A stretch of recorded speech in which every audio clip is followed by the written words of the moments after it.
प्यारे बच्चों, आप सभी का स्वागत है आपके प्यारे से YouTube चैनल परम हिमालय में। तो प्यारे बच्चों देखो, क्लास 12th का देखिए चैप्टर में 13 है न्यूक्लिया है। तो देखिए उसका क्वेश्चन में 10 आपका है। देखिए यहाँ पे क्या गिवन है, R equal to R naught A की पावर 1/3, जहाँ पर आर नॉट क्या कॉन्स्टेंट है और ए बेटा मास नंबर ऑफ न्यूक्लियस है।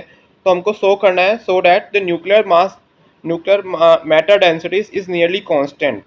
ठीक है, और आपका इंडिपेंडेंट ऑफ ए, तो हमको प्रूव करना है। तो मास ऑफ न्यूक्लियस बेटा कितना, सपोज लेट अस अज्यूम कर रहे हैं आपका एएमयू है ना, उसका एटॉमिक मास नंबर, और इनटू बेटा इसको एएमयू को हम लोग आपका केजी में कन्वर्ट कर रहे हैं। बेटा किससे मल्टीप्लाई कर रहे हैं, 1.66 इंटू 10⁻⁻27 केजी।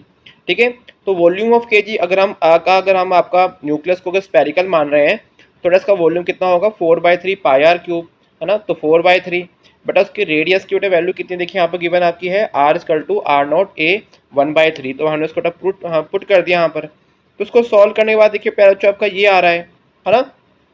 चलिए, क्योंकि देखिए यहाँ से पावर बेटा 3 से 3 कैंसिल हो जाएगा। अब जरा यहाँ पर न्यूक्लियर डेंसिटी निकालते हैं। तो न्यूक्लियर डेंसिटी का फॉर्मूला क्या होता है, मास अपॉन वॉल्यूम। क्योंकि हम न्यूक्लियस का निकालें तो यहाँ पर मास ऑफ न्यूक्लियस आपको हो जाएगा, फिर वॉल्यूम अपॉन न्यूक्लियस। ठीक है, तो मास ऑफ न्यूक्लियस बेटा एक्चुअली क्या, देखो हमको गिवन है कितना, a इंटू 1.66 इंटू 10⁻⁻27। देखिए यहाँ ये रहा आपका जो मास ऑफ आपका न्यूक्लियस है, एटॉमिक नंबर इंटू आपका 1.66 इंटू 10⁻⁻27। और देखिए इसका वॉल्यूम आपको गिवन है ना।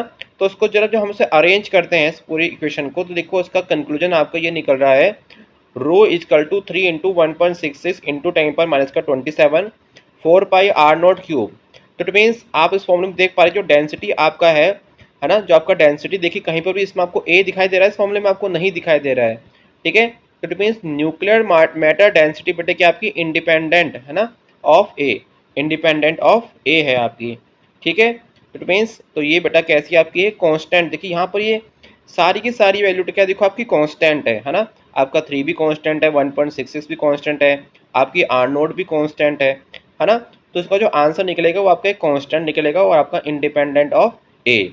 तो प्यारे बच्चों, अगर आपको वीडियो पसंद आई तो चैनल को लाइक और सब्सक्राइब जरूर कीजिएगा, क्योंकि क्लास 12 के सभी चैप्टर्स के एनसीईआरटी के सॉल्यूशंस और देखिए चैप्टर नंबर 13 के देखिए एनसीईआरटी सॉल्यूशंस में देखिए वीडियो एक्सप्लेनेशन के साथ देखिए यहाँ पर अपलोड कर रहा हूँ, अपने यूट्यूब चैनल पे भी अपलोड कर रहा हूँ।